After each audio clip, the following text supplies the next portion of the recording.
All right. May peace and power and elevation be to all you beautiful people out there. This is your girl, Tiffany, coming through live in effect. And I'm here on the StreamYard. So if you are on Facebook, go ahead and make sure you subscribe to my YouTube channel and also share this video, please. So today's topic, we're going to talk about Henrietta Lacks. Henrietta Lacks was born on this particular date of 1920 in Virginia. So the topic is going to be about her. Many people may have heard about her story and some may not. Her story is very tragic, but very unique at the same time, especially when it come down to the medical industry. And so I'm going to go into her biography, and I also have her book right here. It's called The Immortal Life of Henrietta Lacks, right? And there was also a movie that came out in 2017 by Oprah Winfrey. So I'm going to show a picture of who Henrietta Lacks is, or who was she.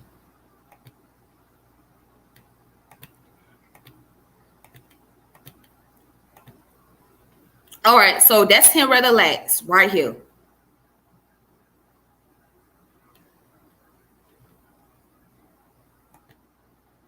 Okay.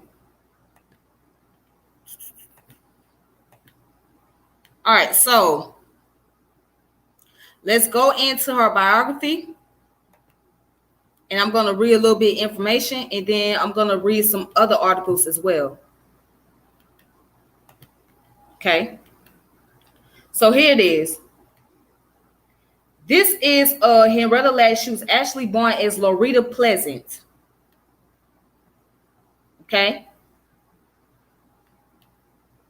So she was born in is it pronounced as Roanoke, Virginia, and she died in Baltimore, Maryland. Okay. She was a tobacco farmer. All right. So she was 5 foot tall and she was 5 foot tall. All right. And these are her children. So let's go down and let's read about her story. Okay, so it says Henrietta Lacks, born Loretta Pleasant, was born on August the 1st of 1920, October the 4th of 1951. That's when she died. Was an African-American woman whose cancer cells are the source of the HeLa cell line, the first immortalized human cell line and one of the most important cell lines in medical research. An immortalized cell line reproduces indefinitely under specific condition, and the HeLa cell line continues to be a source of invaluable medical data to the present day. Lacks was the unwitting source of these cells from a tumor biopids doing treatment for cervical cancer at Johns Hopkins Hospital in Baltimore, Maryland, U.S. in 1951. These cells were then cultured by George Otto Gay, who created the cell line known as HeLa, which is still used for medical research. As was then the practice, no consent was obtained to culture her cells, nor were she or her family compensated for their extraction or use. And I remember hearing the story about the family going up for a lawsuit about this. Lacks grew up in rural Virginia. After giving birth to 2 of her children, she married her cousin, David Day Lacks. Yes, during those time periods, you had people that married in the family. Yeah, they married their cousins. Yeah. But anyways, so in 1941, the young family moved to Turner Station near Dundalk, Maryland, in Baltimore County, so they could work in Bethlehem still at Sparrow's Point. After Lacks had given birth to their fifth child, Joseph, she was diagnosed with cancer. Tissue samples from her tumors were taken without consent during treatment, and these samples were then subsequently cultured into the HeLa cell line. Even though some information about the origins of HeLa's immortalized cell lines was known to researchers after 1970, the Lacks family was not made clear of the line's existence until 1975. With knowledge of the cell lines, genetic provenance becoming public, it is used for medical research and commercial purposes, continues to raise concerns about privacy and patients' rights. So even after they found out she had cancer cells, right? Although they were cancer cells, but they were still in her body. You know what I'm saying? So the medical industry was using her cells without consenting to her family. So with that being the case, that became problematic. So she didn't know anything about it, and neither did her family.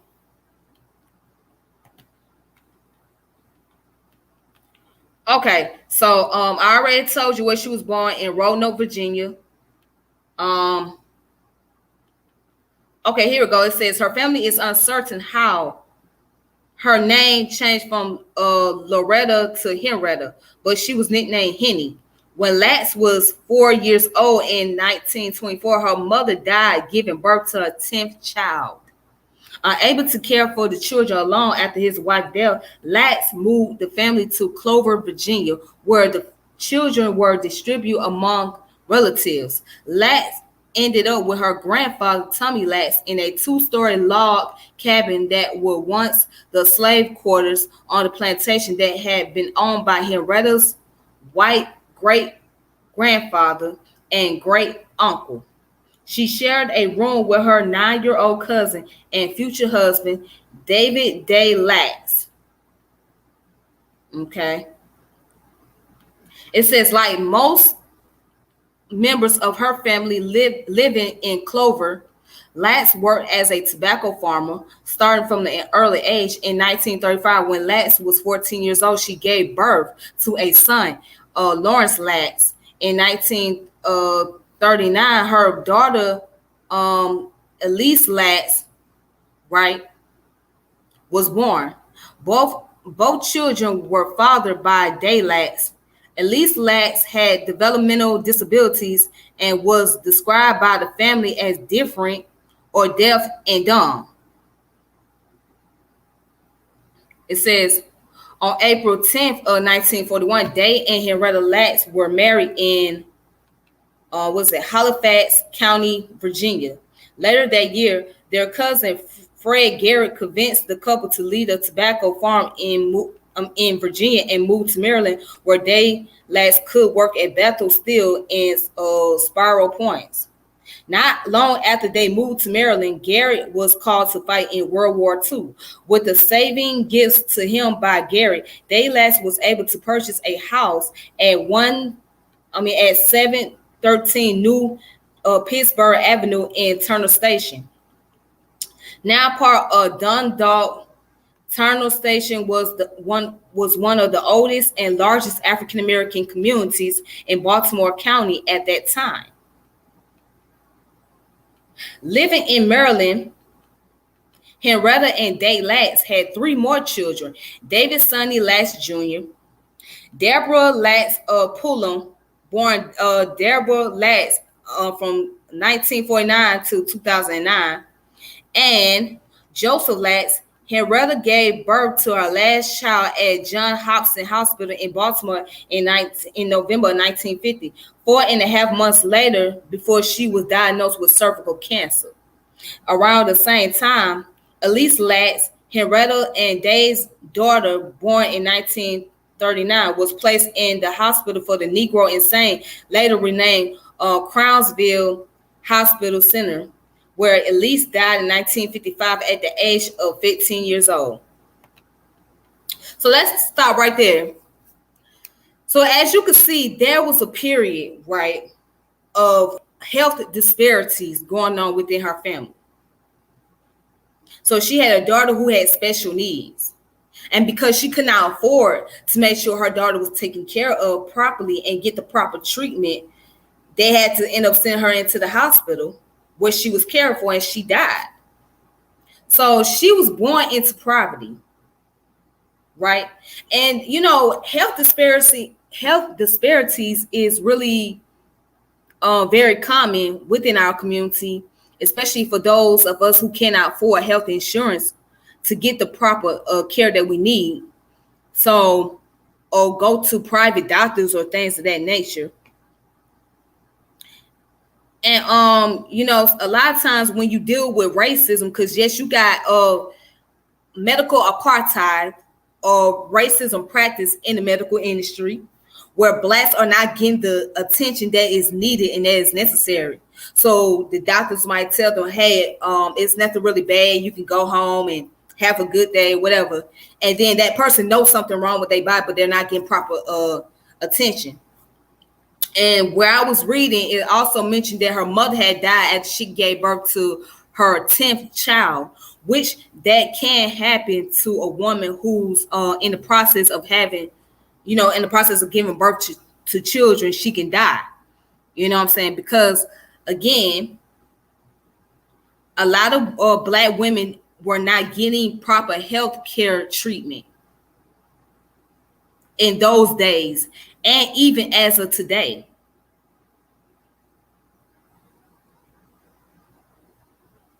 So far, we know that she was born in Virginia. She grew up, she lived in Maryland, Baltimore, Maryland, right? And she had about how many kids? She had about 5 kids. Yeah. So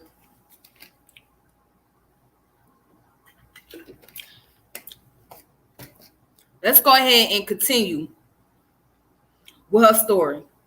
And then I want to read a passage from the book as well. Okay, so give me a second.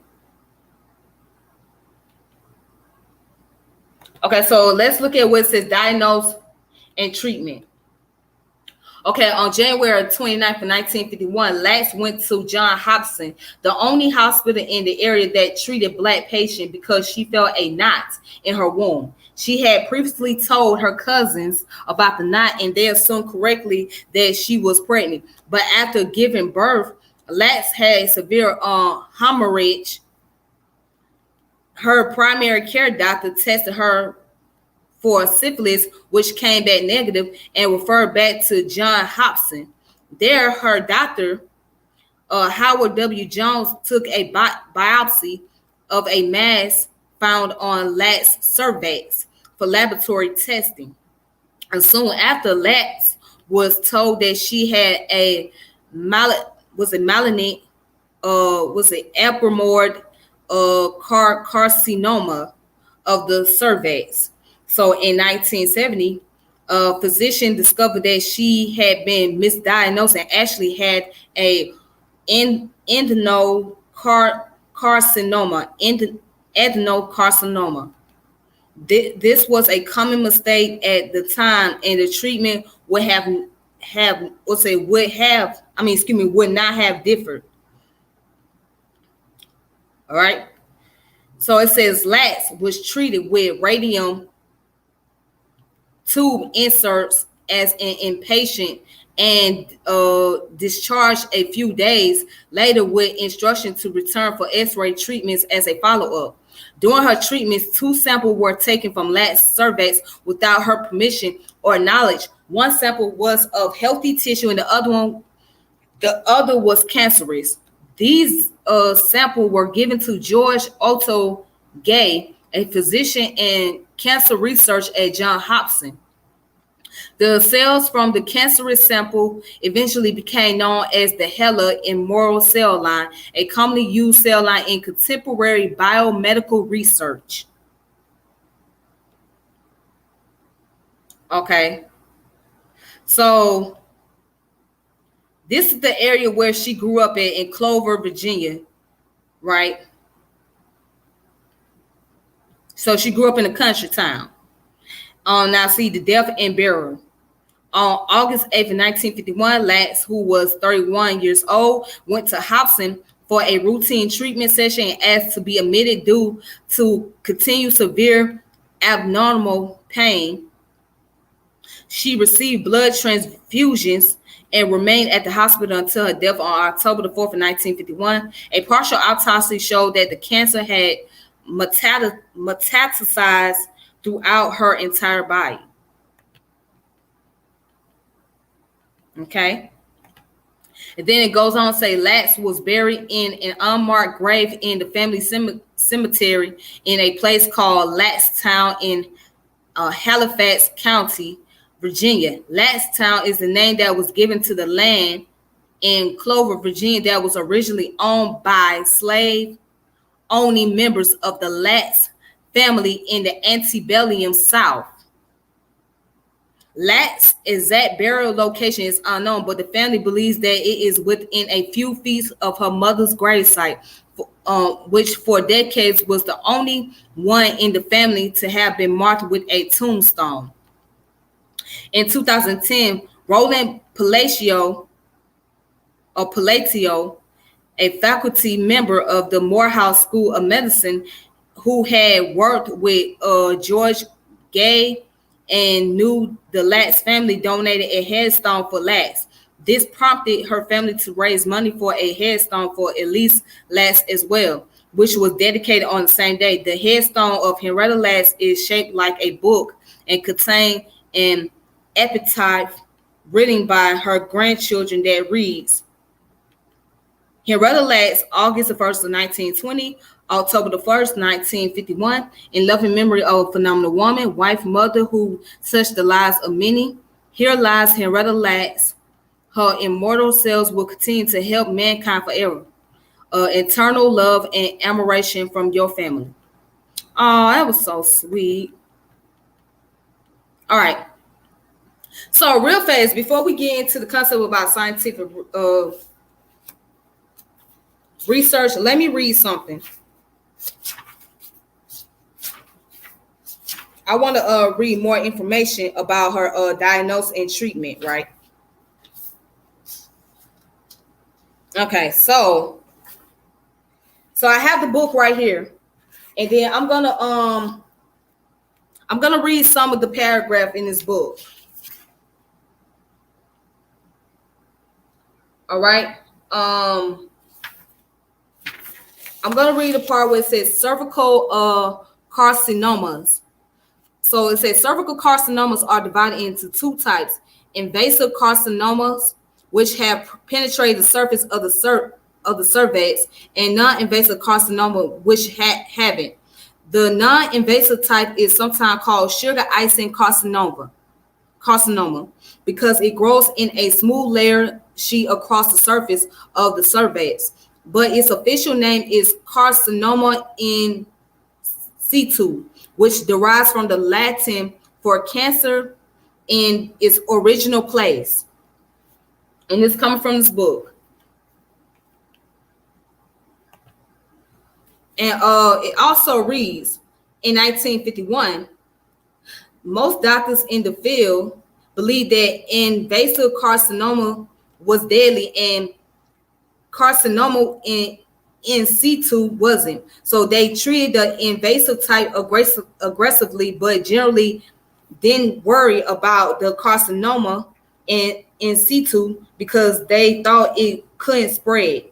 Talinde disagreed. He believed carcinoma in situ was simply an early stage of invasive carcinoma that if left untreated eventually became deadly. So he treated it aggressively, often removed the cervix, uterus, and most of the vagina. He argued that this would drastically reduce cervical cancer deaths, but his critics called it extreme and unnecessary. So basically, right, according to this book, one doctor said that the invasive cancer was just as deadly. It was just the early stage that was going to enter into the second phase of the cancer, which eventually lead to the death of the individual. So based on what's also written in this book, that what he would do is he would remove the cervix and uterus and most of the vagina. So basically what he did was practice hysterectomy in order to remove the cancer, because he felt like the invasive cancer, or the one that's not as active or not as deadly, he felt like that was going to be the one that was aggressive. So it would be best to go ahead and give the hysterectomy to the patient. And that's what he felt at that time period. The doctor did. So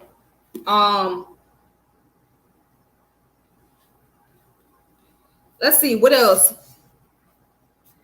Real quick. And I also want to read this next paragraph right here in this book. It says, at that point, more than 15,000. Well, before I get to that next point, I want to read what it said. Diagnosing carcinoma in situ had only been possible since 1941. It says, when George Papanikolaou, a Greek researcher, published a paper describing a test he developed, now called the Pap smear. It involves scraping cells from the cervix with a curved glass pipe and examine them under a microscope for precancerous changes that Tenlinde and few others had identified years earlier. This was a tremendous advance because the precancerous cells weren't detectable otherwise. They caused no physical symptoms and weren't palpable or visible to the naked eye. And by the time a woman began showing symptoms, there was little hope of a cure. But with the Pap smear, doctors could detect precancerous cells and perform a hysterectomy, and cervical cancer would be almost entirely preventable. It says, check this out. It says, but with the Pap smear, doctor could detect precancerous cells and perform a hysterectomy, and cervical cancer would be almost entirely preventable. And it says, at that point, more than 15,000 women were dying each year from cervical cancer. The Pap smear had the potentials to decrease the death rate by 70% or more, but there were two things standing in its way. First, many women like Henrietta simply didn't get the test. And second, even when they did, few doctors knew how to interpret the results accurately because they didn't know what the various stages of cervical cancer look like under a microscope. Some mistook cervical infection for cancer and removed a woman's entire reproductive tract when all she needed was antibodies. Others mistook malignant changes for infection, sending women home with antibodies only to have them return later, dying from metastasized cancer. And even when doctors correctly diagnosed precancerous changes, they often didn't know how those changes could be treated. All right, and that comes from the book in itself.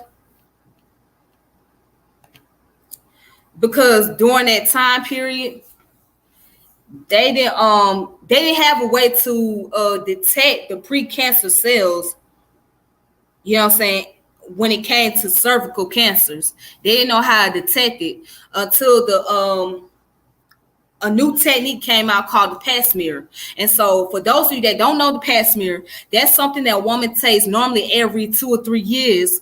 And the purpose of it is to detect to see if there's any type of cancerous cells in the cervix, right, within a woman's reproductive system. But it does not only check for cancer, but it can also check for other, like bacteria infection or STDs as well. So you can check for cervical cancer. You can check for syphilis, gonorrhea, chlamydia, and genital warts, and genital herpes, things of that nature. It checks for multiple things. So yeah, and I'm gonna tell you from my experience, getting a pap smear is not very comfortable. It's not very comfortable because there's two kinds they can use. They can use the plastic kind or they can use the metal kind. And the metal kind is not very comfortable at all.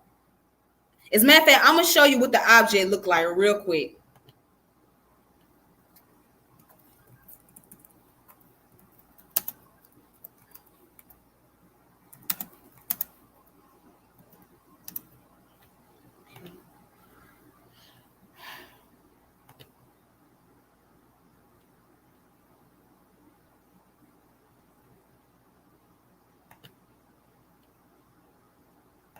Yeah, so this is the object that they normally use when they give a pap smear.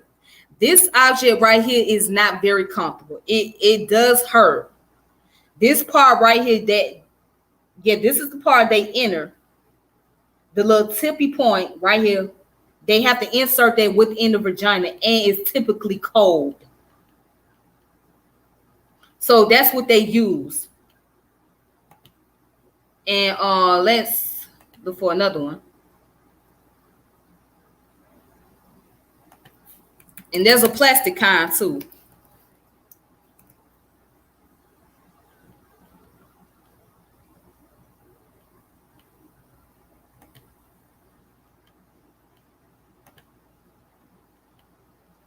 All right, so this is the plastic kind.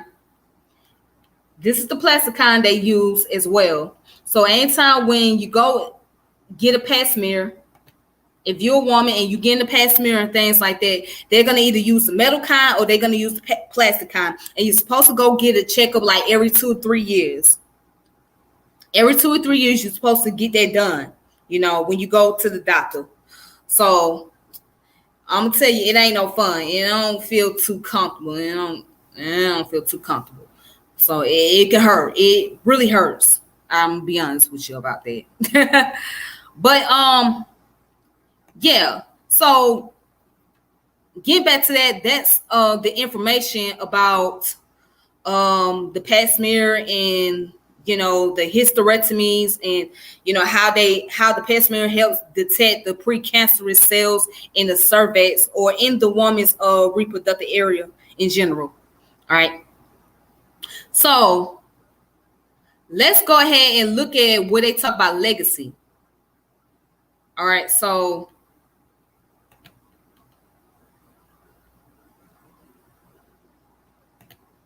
all right, so right here, the article is from mentalfloss.com. And this is her little this is her historical landmark. As you can see, it says she died of cervical cancer on October the 4th, 1951. Cell tissue was removed without permission as usual then. So yeah. So yeah, that's called the historical marker in Clovel, Virginia, honor Henrietta Lacks. All right. Ooh.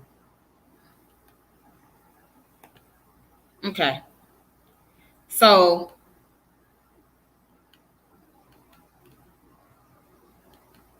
right here, it tells a story. It says Henrietta was not the one to complain, but according to the 2010 book, The Immoral Life of Henrietta Lacks by Rebecca Skloot, she could no longer bear the painful knot in her womb.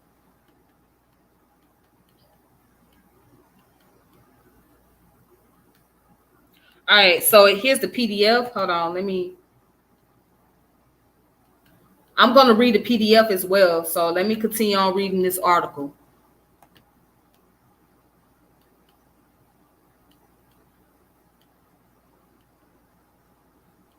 All right, and then it says by 2017, HeLa cells have been studied in 142 countries.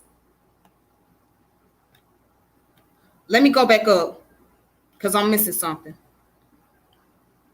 It says within 2 years, HeLa cells had been put into mass production commercialized, and distributed worldwide, becoming central to the development of vaccine and many medical advances. By 2017, HeLa cells had been studied in 142 countries and had made possible research that led to 2 Nobel Prizes, 17,000 patents, and 110,000 scientific papers, thereby establishing Henrietta's role as the mother of modern medicine.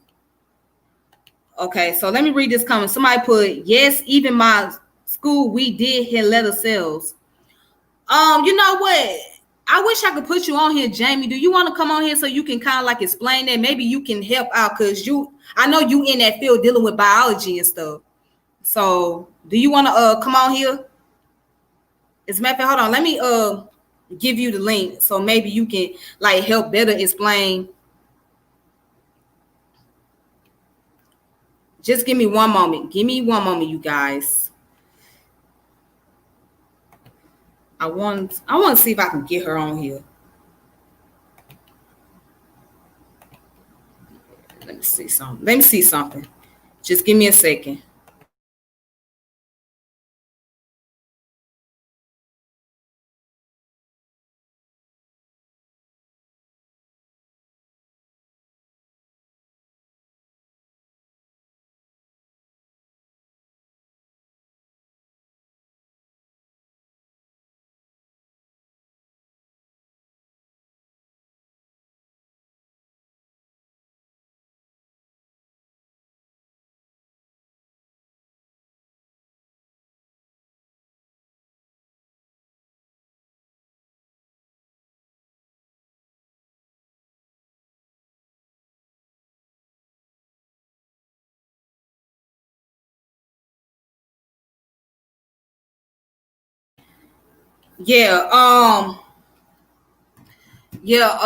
So maybe I can get somebody on here because somebody just put on here that they actually went to school and they did the Henrietta cells and stuff. So maybe they can share their experience. So hopefully, I hope she got my message or got my comment. All right. But anyway, until I hear a response, let me continue and read on. So basically, she's considered as mother of modern medicine.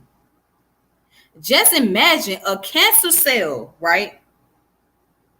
That's coming from a woman cervix is used as modern medicine. It's coming from a black woman. No other woman with a unique cancer cells. And I'm not saying cancer is good because ain't nothing good about having cancer. But just imagine you using somebody's cell to come up with different vaccine and other type of medicines. But then you don't get compensated for it. Your family don't get paid, but it making billions and billions of dollars in the medical industry, but nobody in the family get paid. Isn't that interesting? Isn't that really interesting? I'm just going to leave that with a thought. Okay. Anyways. Okay, so let's go down to here real fast, right? It says in 1971, an article in the journal,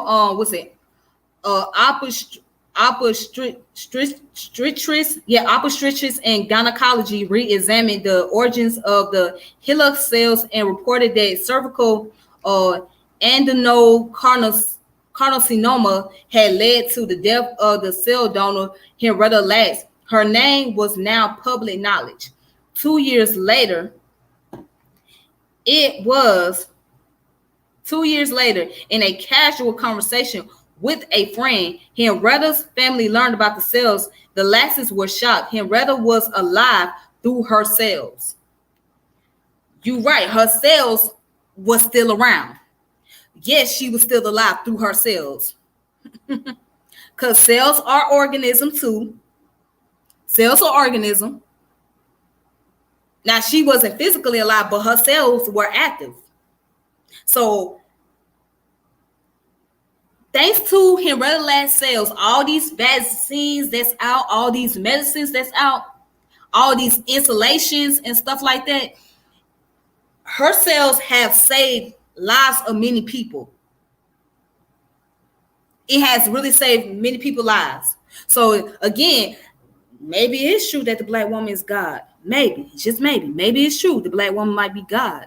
She might be God in the sense of medical industry. Otherwise, they wouldn't go using a black woman's cell. Why they didn't use all these other women's cells? Obviously, there was something unique about her cells. So maybe she is a God. Maybe she is a God of medicine. I'm just saying, maybe she a God of medicine. Who knows? All right. Okay. But it says this. Then a Rolling Stone article created an uproar in the scientific community by disclosing that the woman behind the cells was black. Once again, the Lacks family was stunned. The article revealed that significant amounts of money were being made from the sales, while Henrietta's husband and children could not afford decent medical care, and while her body laid in an unmarked grave. I don't blame them. So here it is. The industry is making all this money, billions of dollars, and not one money being compensated to them. Not one money being compensated to where they can go get a grave site for this woman. This is how evil and cruel this system is. This woman's cell, this woman who happened to be the mother of medicine when she should be called the God of medicine. Let's be honest, she should be considered as God of medicine, right? Her cells is saving the lives of millions of people, but her family ain't seeing none of that profit. But you know what? This is not a surprise. What do you expect? Do you know what type of system we living in? That's white supremacy. White supremacy for you. That's how white supremacy works.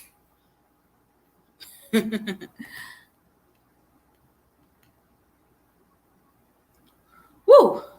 All right, and it says more reports.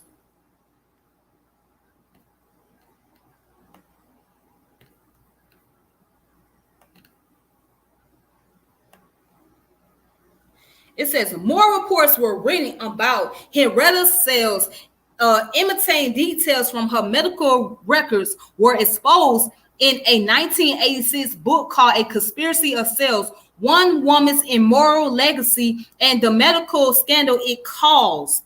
Medical professionals from came to draw blood from her children. The BBC made a movie, The Way of All Flesh. As Skaloot reports, a con man claimed he could get money for the family from Johns Hopkins.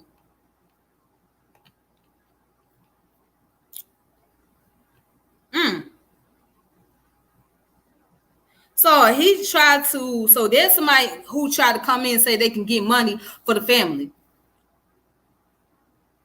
But again, the family ain't never saw that money.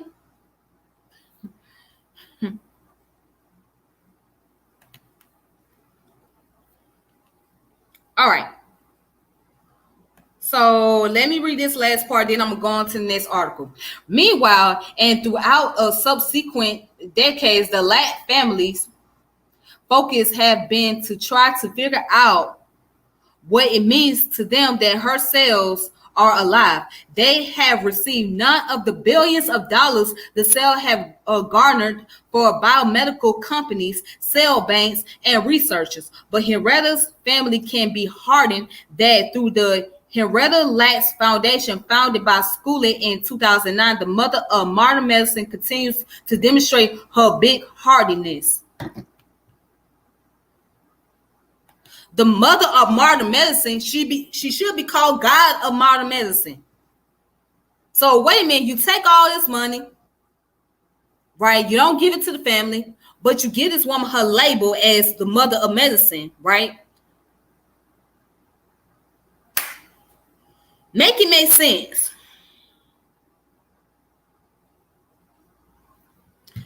But you know what? If you guys want to look at this article right here, you can go on the website called mentalfloss.com. You'll find out more information. Henrietta Lacks would have been 100 years old if she was alive. So yeah.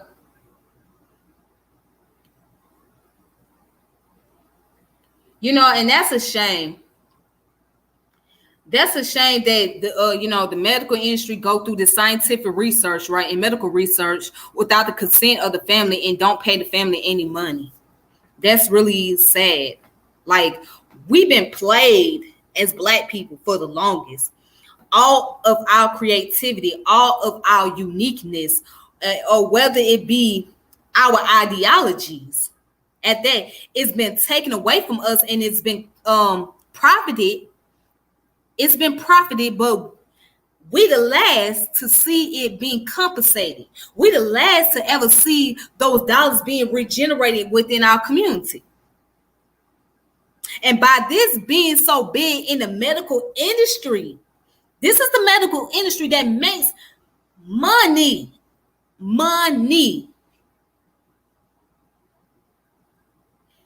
And nobody in her family ever received anything. What a big ass scam.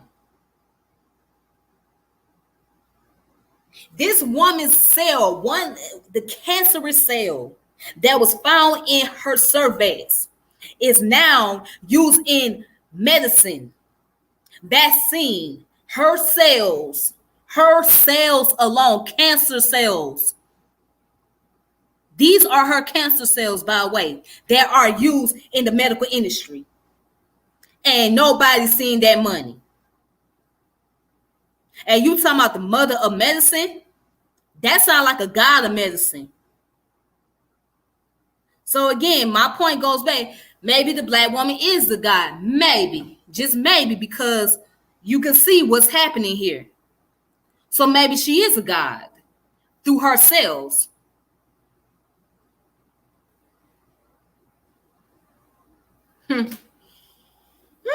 Oh boy.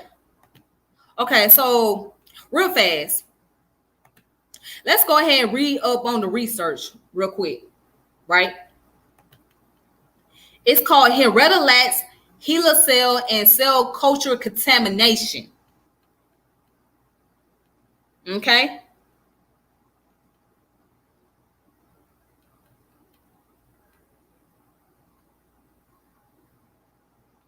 Let's see what else they're talking about.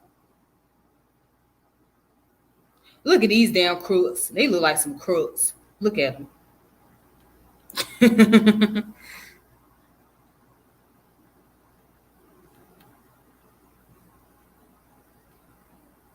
Okay.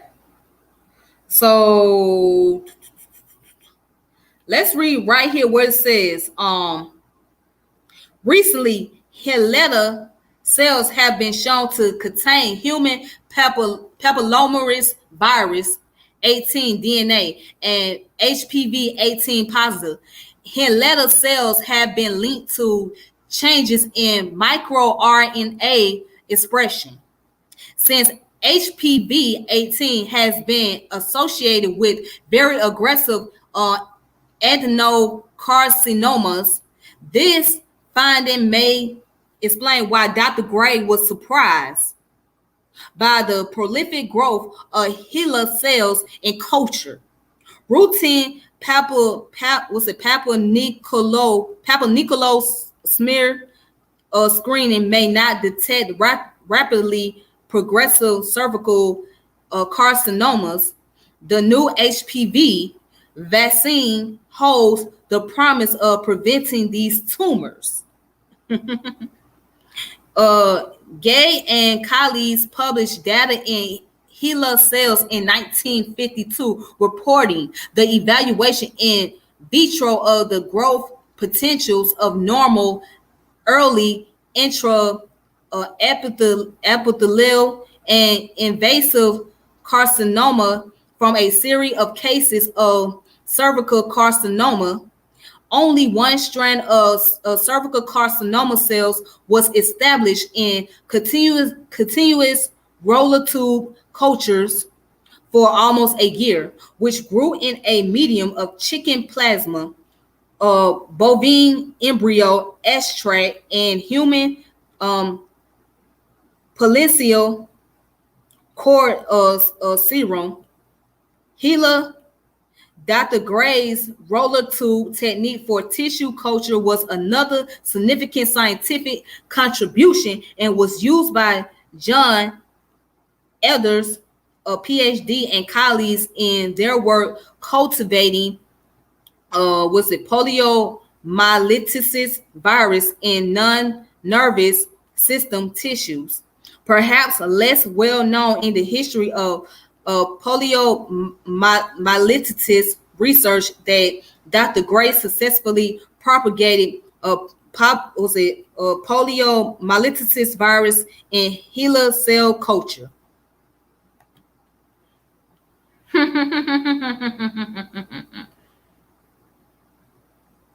And let's read down here where it says tissue culture contamination. Woo.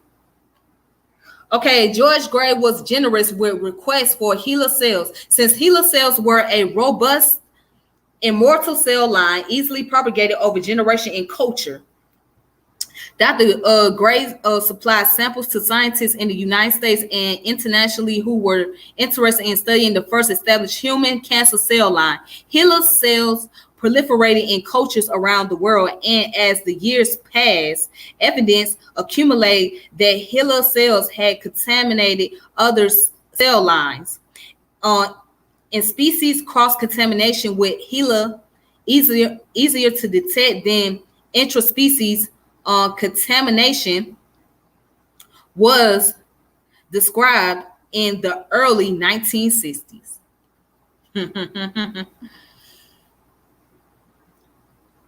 Y'all know I'm laughing, right? And I'm not laughing because it's not funny that this lady had passed, but it's just interesting that they just actually been doing a lot of discoveries with her cells, and nobody in the family even knew about it. That's crazy. All right. So several years later, in 1967, intraspecies contamination of cells line became more readily detectable through the work of Stanley Gartler, PhD. He described apparent HeLa cell contamination of 19 other human cell lines by using a technique of isoenzyme analysis of glucose 6 phosphate dehydrogenase and phosphoglucose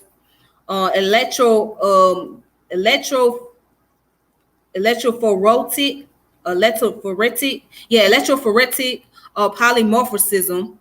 All cell lines had the same G6PD type A and PGM type 1 phenotypes. The G6PD type A variant is a sex-linked and found at an increased frequency in the African American population. The phosphoglucosamose, however you say that shit, gene is autosomal and has 3 common variants. The likelihood of all cell lines having these 2 isoenzyme variants was low, and several of the tested cell lines were known to be from whites. Gartler noted that with the continued expansion of cell culture technology, it is almost certain that both interspecific and intraspecific contamination will occur. He hypothesized that the G6PD subtype could have changed because of multiple division in culture, but he later demonstrated the stability of isoenzymes in cell culture lines over time. So methods for identifying cell lines were not limited to isoenzymes phenotypes. Karyotyping and chromosome band analysis were added to the arsenal of technique available. So chromosomes band analysis involved limited trypsin digestion of was it histone proteins, followed by glycemic staining control exposure of nucleoproteins to trypsin result in their partial removal and reveal was it glycem. I'm trying to. Oh my goodness, where am I at? Okay, glycema stained bands, and the technique was time consuming but reliable in experienced hands. Thus, in the early 1970s, the state of the art of HeLa cell identification include a presence of G6PD type A lacks of a Y chromosome and identification of a specific pattern of banded marker chromosomes. These three findings were thought sufficient to define a cell line as HeLa. All right, so that's the article information about the cell and the cultural contamination, and it talk about the tissue cells. Where did I read that? Okay, I read under here where it says tissue cultural contamination. You can look up more information yourself. All right, and this is HeLa cells right here where it talks about that as well. So you can look up the article. Just look up Henrietta Lacks, HeLa cell and cell culture contamination, written by Brandon P. Lucy, MD, Walter A. Nelson Rees, PhD, and Glover M. Hutchison, MD. So just look that up. All right.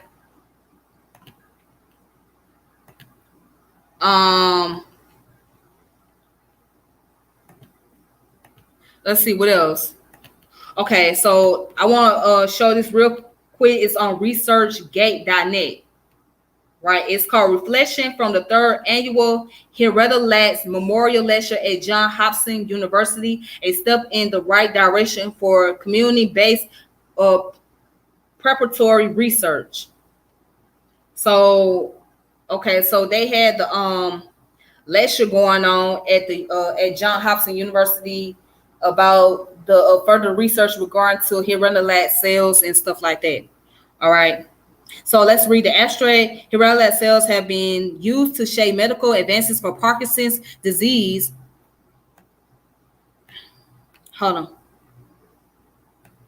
Let me highlight this. There we go. Okay. Henrietta Lacks cells have been used to shape medical advances for Parkinson's disease to the cystic fibrosis and have shaped the face of clinical research and research ethics.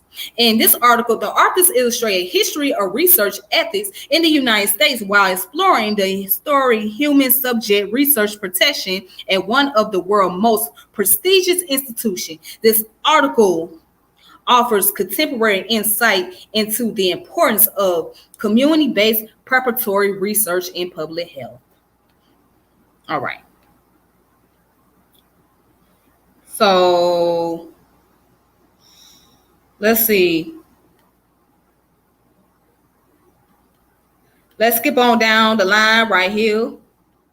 I'm just going to read this little part right here and I'm done. All right. So Henrietta and the pediatric cystic fibrosis patient.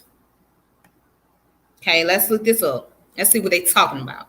A Johns Hopkins pediatric physician researcher told a moving story at the 2012 Henrietta Lacks Memorial Lecture about a young cystic fibrosis patient whose parents donated the child's disease lung to the cancer clinical research. The cells from this disease lung were used along with the immoral HeLa cells to allow scientists to identify genetic markers associated with CF and to create medication that are now being used to treat this once only fatal disease. Just this year, one of these SF drugs, Calidico, was approved by the FDA and will likely help many patients and families battling this terrible disease. So it's not just about Henrietta Lacks and the healer cells. It's about the advances in medicine that we are able to see right before our very eyes because of Henrietta Lacks and the generosity of donors today. Biotechnology has advanced in the past decade, bringing with it not only personalized medicine, but the new concept of personalized health. Scientists and physicians now have the ability to perform many tests in order to screen for genetic predisposition to disease since the mapping of the human genome. A lot of this is due to the immoral healer cells, which we should never forget.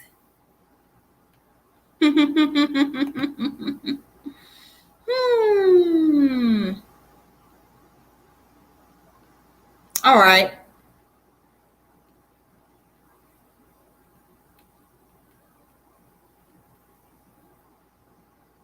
So you can read on. You can read on about this article, right?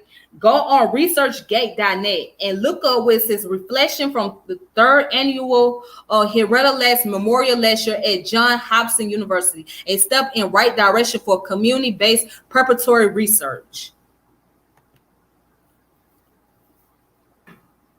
This is why, it is so important for us as African Americans to get involved in the STEM program. Again, I'm a big advocate of that. I believe that we really need to know more about science, especially if those of us who hooping and hollering about, they taking our science, they taking away our information. Well, you need to get into those science fields and study those information, right?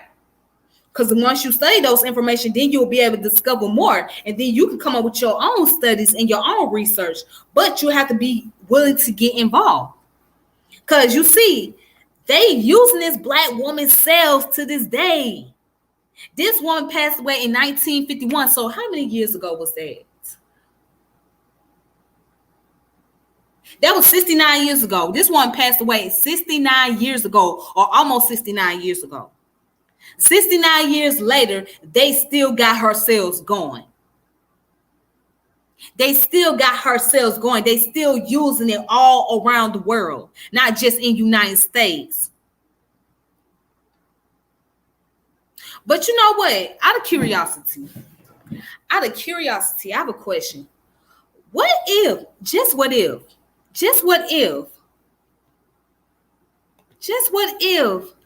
her cells was used as a vaccine for the coronavirus? What if they used Henrietta Lacks cells as a vaccine for the coronavirus? I mean, I'm just curious. What if they just did that? What I want to know, what type of difference would that make? How would the treatment go about doing it?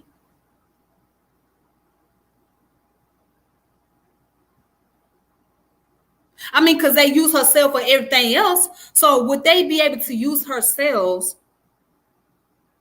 to treat the coronavirus? Or, just to treat, because I know you can't cure a virus, but at least treat the virus. What if her cells was used there? You know what? That would be my Facebook question. That would be my Facebook post. Now, after reading all of this, that would be my post right there for today. So I'm just curious. It was just a thought. But anyways, I guess it's safe to say that, yeah, the black woman is God. She's a God after all, because what she's doing in the medicine, just her cells alone. So, and they thanking Henrietta Lacks, they putting her on the pedestal. They call her the mother of medicine. So I guess she's like the goddess mother of medicine. I mean, she done took a place of what's his name?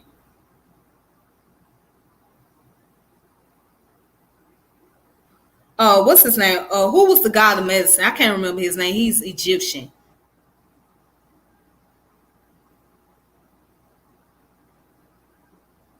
Was it Amenhotep? I think that's his name, Amenhotep. Yeah.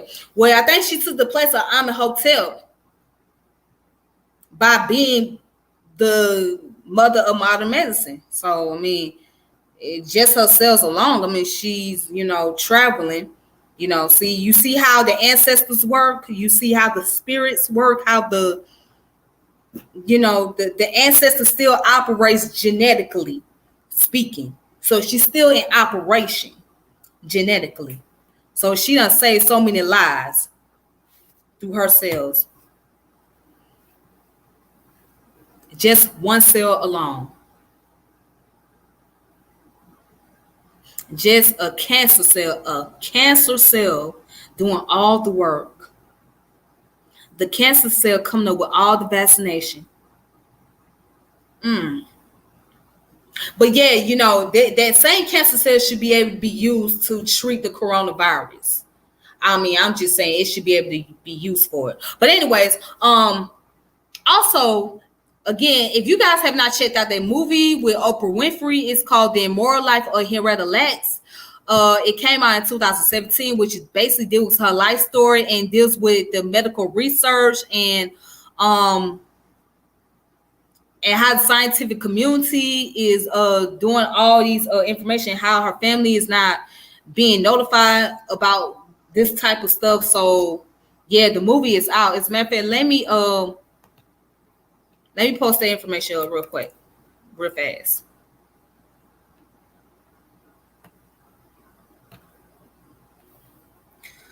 Let's see here, right now, last movie.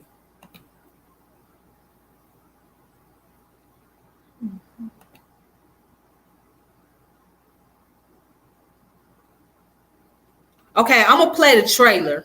Okay, that's what I'm gonna do, so I can give y'all the idea of what the Oprah the movie was about. Hold on.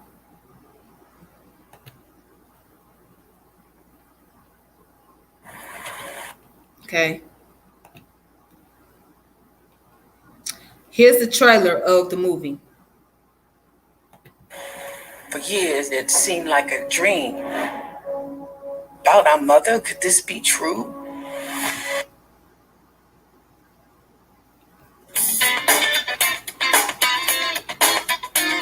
This is Democracy Now!, democracynow.org, the War and Peace Report. I'm Amy Goodman. As we continue our conversation with Rebecca Skloot, the author of the best-selling book, The Immortal Life of Henrietta Lacks.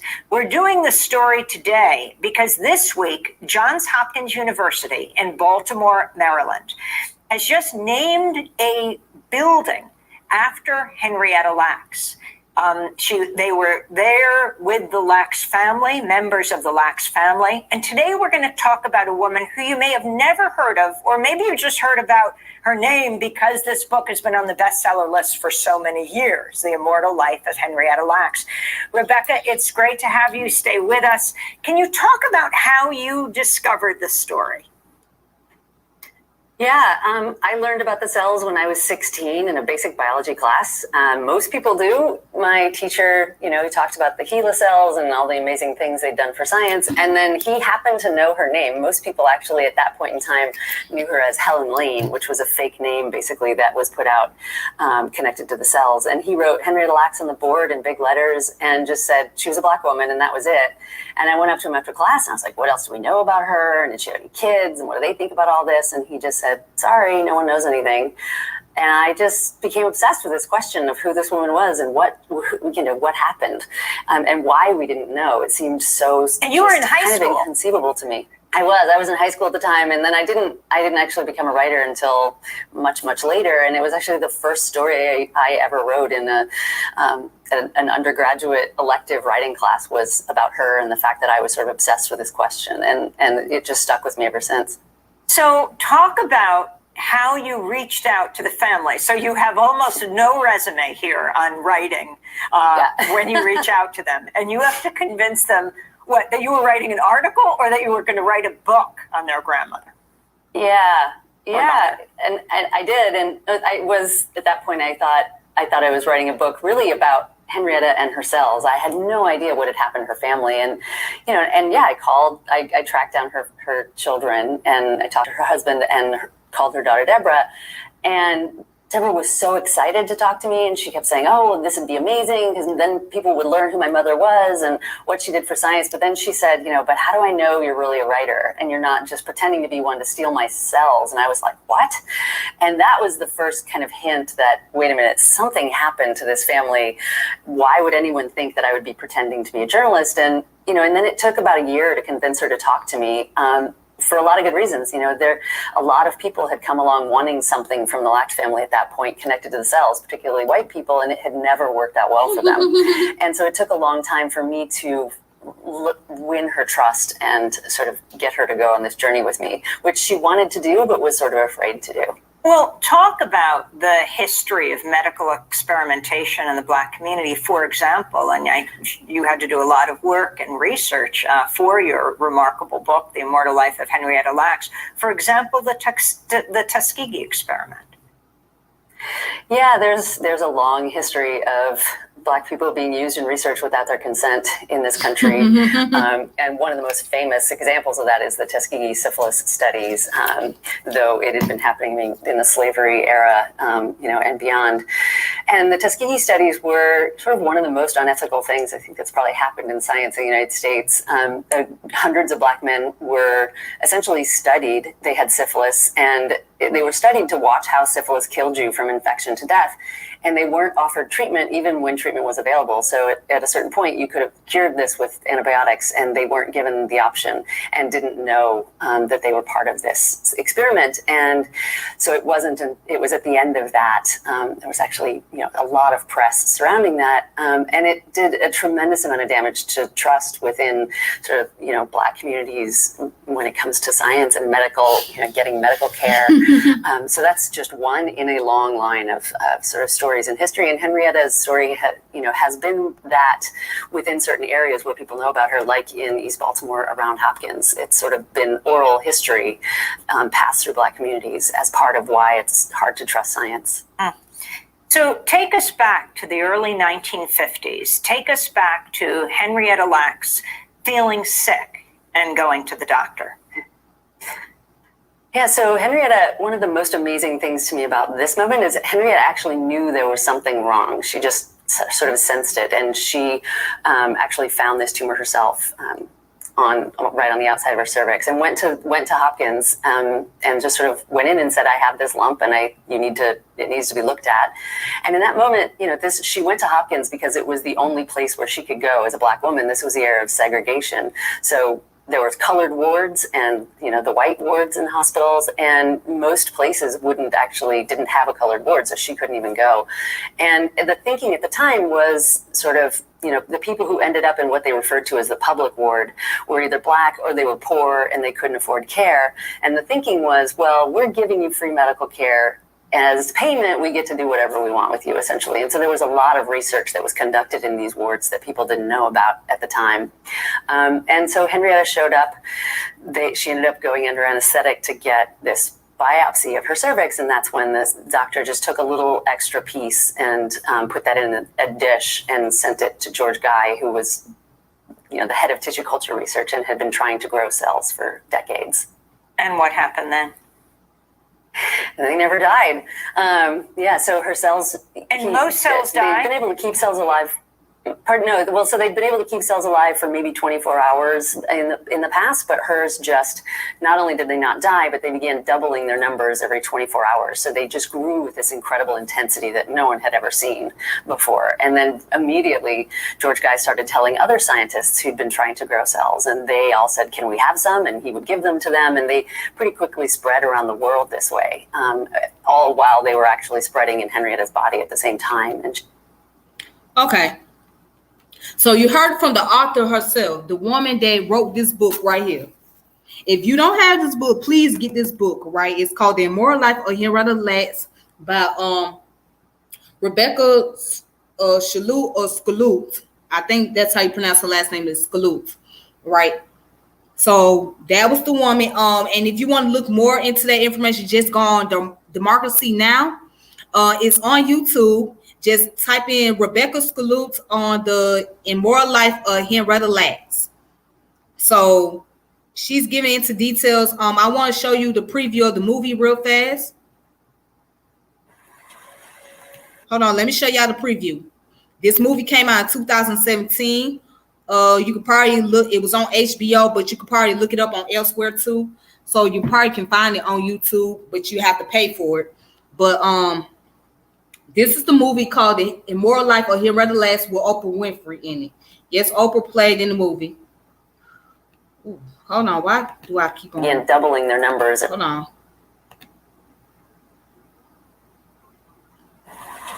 All right, here we go, right here. Years, it seemed like a dream. About our mother, could this be true? Oops. Hold on, my bad. Here we go. For years, it seemed like a dream. About our mother, could this be true?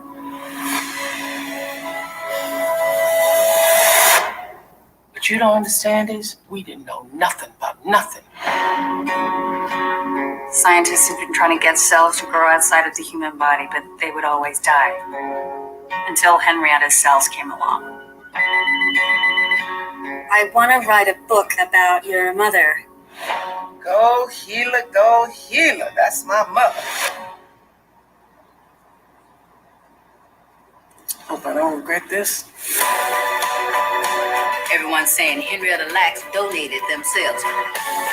She didn't donate nothing. They took them and didn't ask. The hospital is guilty. Somebody's going to pay. God wanna have a disease cure, he provides one for himself. I don't know, Rebecca. I'm not doing anything behind your back. Henrietta helped develop the AIDS cocktail, chemotherapy treatments.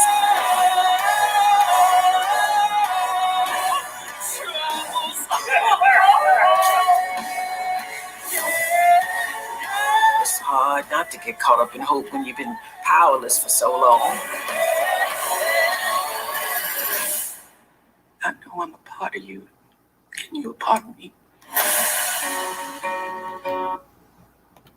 Okay. So that's the preview of the movie. That's the preview. So yeah, and that lady has a point. The author of the Henrietta Lacks book, she's right. You know, because the unethical practice, right, and the research that the research has done on African Americans without their permission makes it hard for many of us Black people to want to go into the medical industry, right? Or, you know, especially when it come down to the case of being sick or anything like that, because we don't have that much trust within the doctors because of all the unethical practices that has been taking place.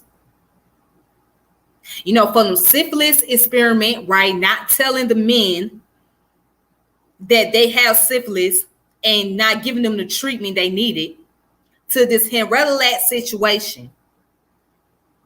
And also to many African American women dying in these hospitals, especially while they're giving birth to children.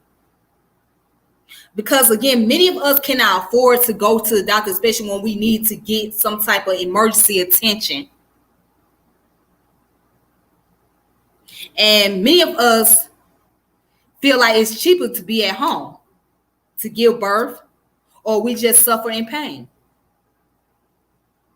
or suffer in silence. Yeah. You know, this has been quite an interesting journey. So what I want you guys to do, again, I put up the source all the time. Make sure you check out the information yourself. If you like what I'm doing on my YouTube channel and you want to help out, you can go ahead and click on the Cash App $Tip World. Cash App $Tip World if you want to go ahead and support the YouTube channel and what I'm doing and whatnot.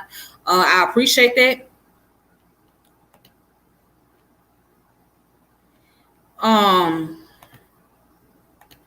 Yeah. So it just, you know, it just disgusts me. as a Black person, just to read up on a lot of information. So now it comes to sense why many Black people don't trust going to the doctor. Many Black folks don't trust vaccination. Many Black folks don't trust doing this and doing that. Now, I'm going to speak real quick. I'm not an anti-vax person because I believe that vaccination is necessary, especially when it comes to a certain type of disease. But it depends on what's in that vaccine and the doses that is used. Because if there is a lot of dosage that is used in those vaccines, then chances are I'm not going to want to take it. And depends on what's inside of it, I'm not going to want to deal with it. So, for example, I don't want to do the flu shot. And let me tell you why I don't do flu shots. Because in those flu vaccine, they put the flu virus inside of them and they inject it back into your cells just so you can be able to fight it off. Why would I want to go through that process? What's the purpose of me having a flu shot if you're going to put the flu virus back into my system? All you're going to do is inject it inside of me and you expect for me to fight it off? No, thank you. You can have that. So I believe that vaccine is necessary to a certain extent. It is necessary to a certain extent. Depends on what type of disease it is. We can't always rely on herbal medicine either, because herbal medicine ain't gonna always do the work. And then you don't know who's producing these herbal medicines or selling it to you. They might be selling you a snake oil. You got people who not very genuine about it and who's not going to tell you. So yes, you got disingenuous people in the medical field, but you also got disingenuous people that deal with herbs as well. So you just have to be careful. And once again, we got to remember the type of system that we living in, we're not going to get our proper credit. We're not going to get our proper credit for everything that we have done or what we have contributed as the people of color. We're going to always be made to feel like we didn't do nothing. We're just unintelligent. We just known for entertainment and sports and stuff like that. But you're not going to hear much about those in the medical industry and their inventions and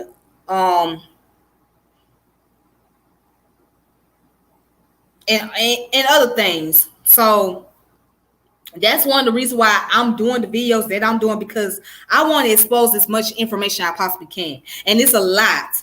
It's a lot of unsung and untold stories out there.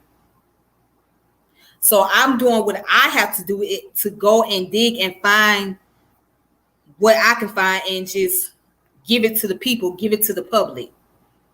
And whatever you choose to do, that's on you. If you choose to share it, cool. If you choose to just discard it, that's fine. If you choose to keep it to yourself, that's on you. But it's out there. So anyways, you guys, I'm going to go ahead and log off this video. I appreciate you guys for watching. Thank you so much. And also, I want to say this. Sunday, I'll be having one of my good brothers on here talking about the origin and history of the word more. So he's going to get into the deep history of the word more and the origin behind it. So his name is Brother Geechee Gullah Jazz. That's the name he go by. Or Gullah Geechee Jazz. So check out Gullah Geechee Jazz and I on Sunday, right in the morning. If you get a chance to. So it's going to be around 11 in the morning. And he's going to be on here having an interaction with me. And also Sunday, hopefully later on, I'm going to get some other brothers on here who's in the Moorish community. And they're going to talk about this concept about sovereignty status and status correction and stuff like that. So that's going to be announced, meaning that I haven't had a time set up yet. So whatever time I have set up, and hopefully if I can get both of them on the platform, that's fine. But if I only get one of them, that's cool. So I will keep you guys updated. But until then, you all take it easy and be safe out there. Be careful. And hopefully we can get some type of vaccine for this coronavirus because it's needed. All right. Until next time.